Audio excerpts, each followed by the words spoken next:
Hello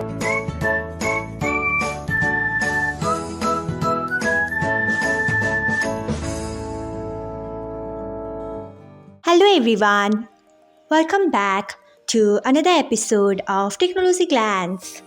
Today, in this video, I'm going to guide you through how you can turn on push notification of Fundraiser and Crises on Facebook Lite. So, let's get started. Firstly, open Facebook Lite app in your device. Then tap on three lines icon.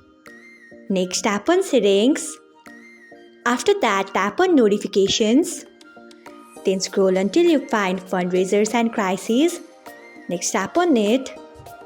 After that, you can see the option of push. Turn on it by tapping on it. So, this is how you can turn on push notification of Fundraisers and Crises on Facebook Lite. Thanks for watching.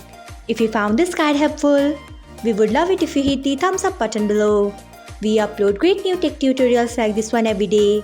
So do not forget to subscribe to our channel and hit the bell icon so that you'll never miss another update.